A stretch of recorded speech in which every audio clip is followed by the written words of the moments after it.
હાલો, જય શ્રી કૃષ્ણ. મારા કિચનમાં બધાનું હાર્દિક સ્વાગત છે. અહીંયા હું તમારી સાથે એક નવો વિડીયો શેર કરવાની છું.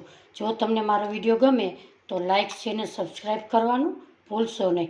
તમારી સાથે કિચન માટે ખૂબ જ ઉપયોગી અહીંયા ગરણીનો વિડીયો હું બતાવવાની છું. આપણે જ્યારે લઈએ ત્યારે અસલ ક્લીન હોય છે.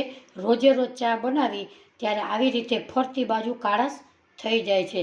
તો ચાલો આપણે ગરણીને ક્લીન કેવી રીતે કરવી એ આજે આપણે બતાવીશું.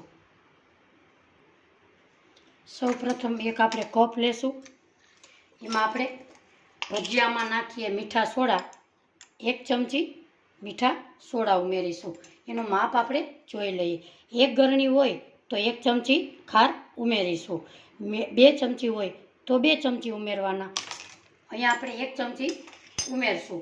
એમાં એક ચમચી ઈનો નાખીશું. ઈનો તમે કોઈ પણ લઈ શકો છો. અહીંયા 1 ચમચી આપણે ઈનો નાખીશું.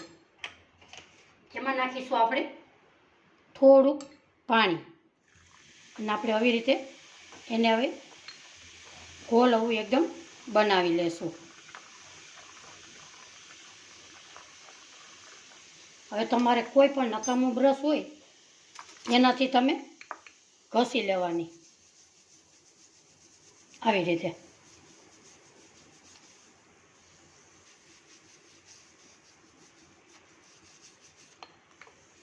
બધી બાજુ એકદમ સરસ આવી રીતે ઘસી લેવાની.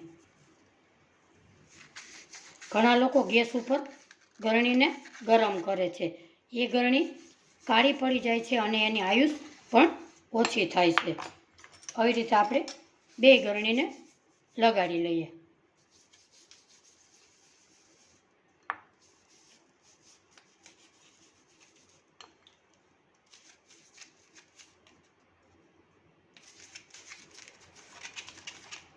હવે એને આપણે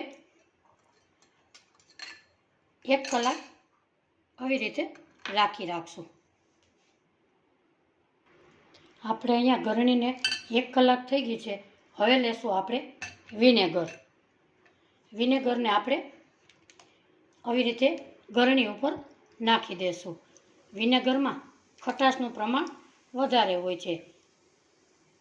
આવી રીતે આપણે એનો વિનેગર નાખીશું.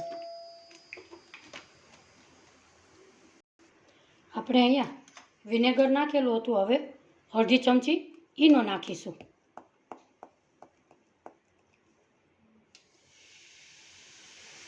હવે આપણે અડધી કલાક એને આવી રીતે રહેવા દેશું. આપણે અહીંયા અડધી કલાક જેવું થઈ ગયું છે. તમે જુઓ છો એકદમ સરસ ડોરું પાણી, આ કાટ વસ્તુ છે અંદર એ નીકળી અને પાણી એકદમ ઉખડી ગયો છે એમાં. હવે આપણે એક બાઉલ લેશું અને વાસણ ઉટકવાનું લિક્વિડ કોઈ પણ તમે લઈ શકો છો. આવી રીતે થોડુંક લિક્વિડ નાખીશું. લિક્વિડથી વારાના બ્રશથી તમે આવી રીતે ઘસી લઈએ આપણે.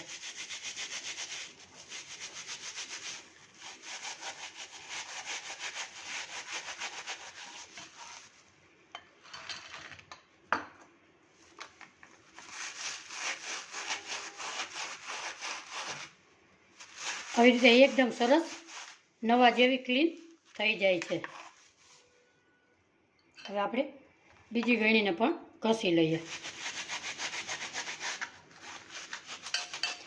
આજનો વિડીયો મારો જોતા હોય, તમને ગમ્યો હોય તો લાઇક છે અને સબસ્ક્રાઈબ જરૂરથી કરી દેજો.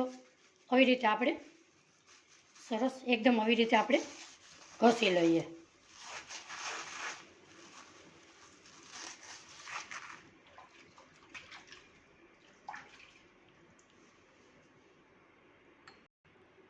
આપણી ગળણી એકદમ અહીંયા ઘસી લીધેલી છે. હવે એને આપણે ચોખ્ખા પાણીમાં નાખીશું. એને આપણે આવી રીતે સાફ કરી લેશું. તમે જોઈ શકો છો કે આપણી ગળણી એકદમ નવા જેવી સરસ ચમકે છે.